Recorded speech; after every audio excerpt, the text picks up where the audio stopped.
President Donald Trump on Tuesday seemingly called for an end to the legislative filibuster in the Senate, frustrated that Republicans were unable to include his policy goals in a must-pass spending bill.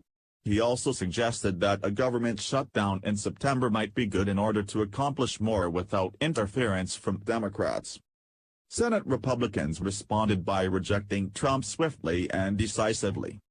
"I'm not going to support a change in rules. The Founding Fathers set it up this way," said Senator John Kennedy, our law, who's been in Washington about 3 weeks longer than Trump. "It's worked for centuries. It can still work. We don't have a rule problem, we've got a people problem." He and I differ on that because without the filibuster this country would have been gone a long time ago, said Senator Orrin Hatch of Utah, the most senior GOP senator. "I'm gonna talk to him about it. I'll get him back online." Lawmakers on Capitol Hill managed to avoid the imminent threat of a government shutdown late last week and over the weekend, first passing a stopgap one-week funding bill and then agreeing on a deal to fund the government through the end of September. And the GOP is desperate to avoid a shutdown this year while controlling all levers of Washington. "I don't think the American people elected President Trump and Republican majorities in both houses to shut down the government. I think they expected us to govern. And that's what we're doing," said Senate Majority Whip John Cornyn, Republican Texas. But while Republicans avoided a potentially embarrassing lapse in funding just 100 days into Trump's administration, the president's agenda took a beating in the deal, with no money for his long-promised border wall and no crackdown on federal grant money for so-called sanctuary cities.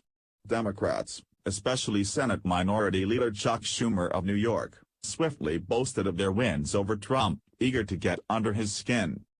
It seemed to work. At the White House on Tuesday, Trump bashed Democrats for touting their victories and laid out his hardline plan to circumvent any need for future deal-making with the Democrats.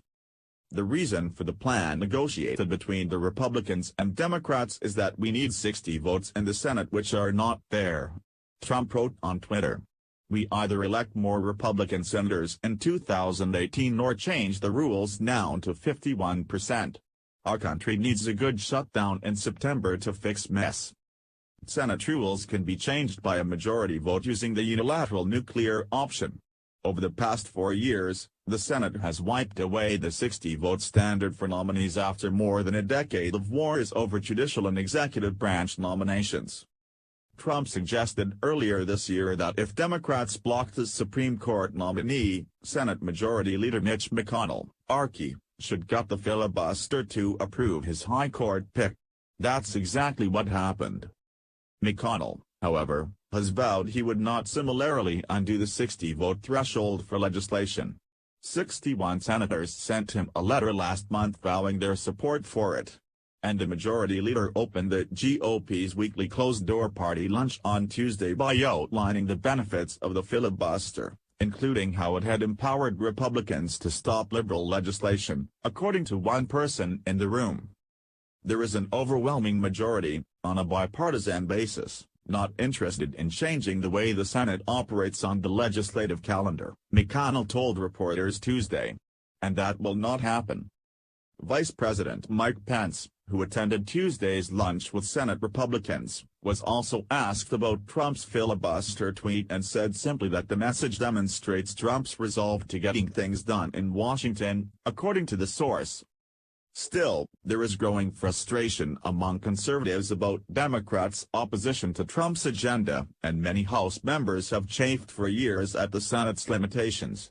Senator Ted Cruz, Republican Texas, said in an interview that while there is not support for a unilateral rules change on the filibuster right now, that could change by September.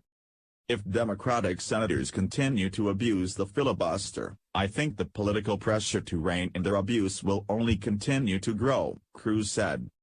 But the legislative filibuster has historically been used more to the benefit of conservatives than liberals because of its ability to stop bills.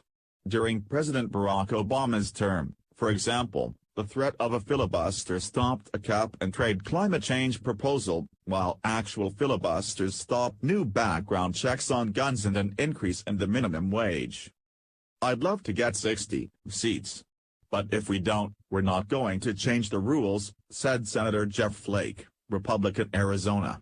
There's no possibility